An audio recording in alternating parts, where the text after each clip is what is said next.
À chacun sa bonne étoile.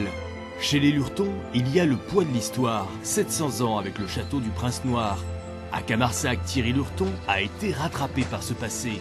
Parti 20 ans travailler dans le social, il a senti le besoin de revenir vers la vigne.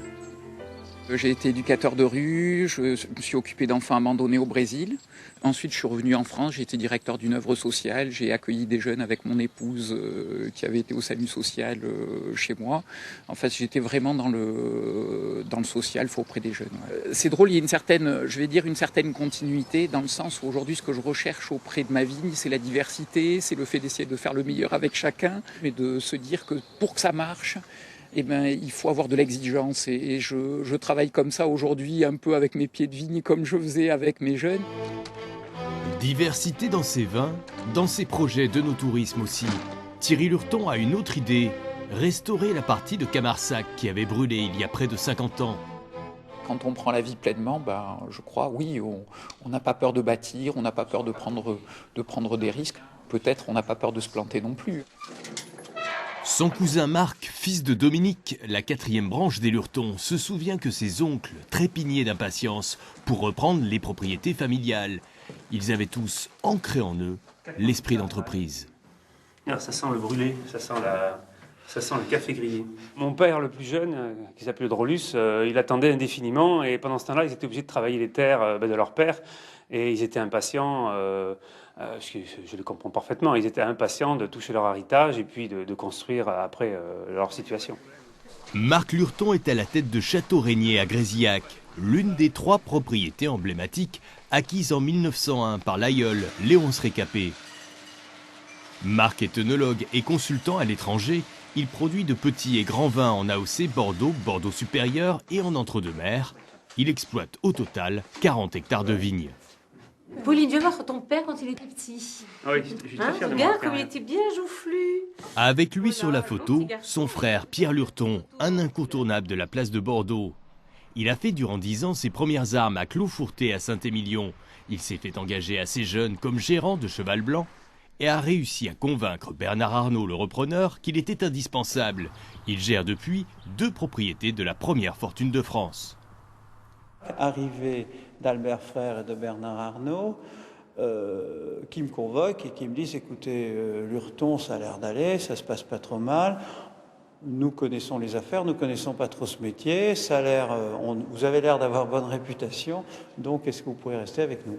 En 2004, tout allait assez bien et Bernard Arnault me dit « Écoutez, monsieur Lurton, est-ce qu'il vous reste du temps pour vous occuper d'IKEM ?» Donc voilà. Donc je me retrouve double président IKEM Cheval Blanc, ce qui ne m'a pas changé ma vie parce que vous avez remarqué ici nous sommes en entre-deux-mers et entre-temps j'avais développé des petites affaires d'entre-deux-mers qui faisaient que je me baladais entre le manager comblé et le jeune agriculteur endetté.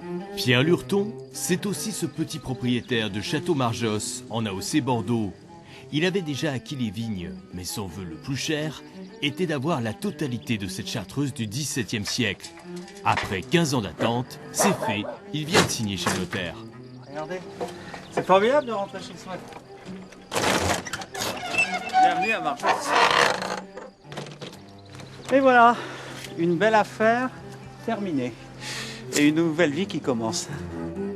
Fierté et sérénité, Pierre Lurton dirige aussi Cheval des Andes en Argentine. Argentine, Chili, Australie, Espagne, Portugal sont autant de contrées foulées par François Lurton le globe-trotteur avec son frère Jacques. Au début des années 90, ses fils d'André Lurton ont éprouvé le besoin de partir de Bordeaux et d'explorer de nouveaux horizons. Confrontés à des terres arides à l'étranger et dans le sud de la France, comme ici dans le Roussillon, au pied du château de Quéribus. Ça, c'est les sangliers, ils nous ont bien bouffé ces salopards. C'était la grande période où les anglo-saxons se mettaient à consommer, notamment les Anglais. Et les Anglais attachent beaucoup plus d'importance à la variété du cépage. Eux, ils préféraient savoir ce qu'était un Sauvignon, un Chardonnay, un Cabernet. Et donc, ce monde qui s'est mis à consommer beaucoup de vin a demandé des vins de variété que produisait le Nouveau Monde et pas l'Ancien Monde. Et la première région où s'est mis à produire des vins de monocépage, c'est le Languedoc. Dans le Languedoc, mais aussi dans le Roussillon, où ici François Lurton dirige le Majanel à Tautavel. D'un petit fermage qu'il avait pris au départ, il a acheté des vignobles en 2008 et a construit ce superbe chai qui fait aujourd'hui l'attraction. I hope everybody understand my English because I have a very good French accent.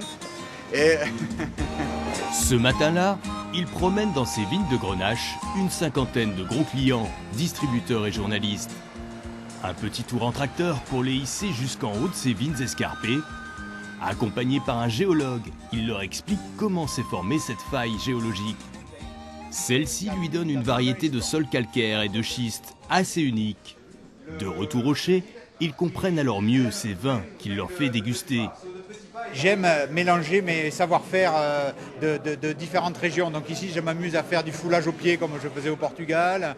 Je fais des macérations à froid comme je fais au Chili.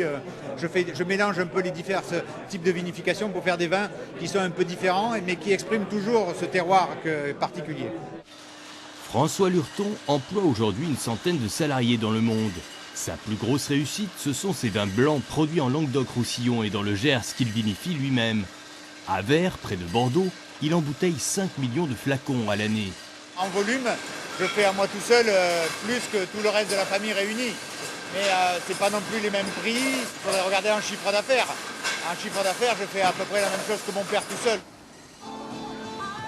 Le monde du vin ou celui de François Lurton ne serait pas ce qu'il est sans ses échanges et ses dégustations.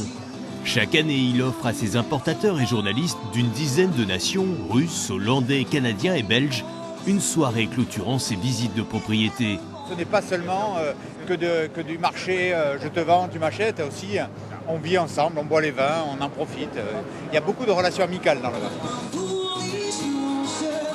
Une amitié internationale, 95% de sa production, 10 millions de bouteilles, se vendent à l'étranger.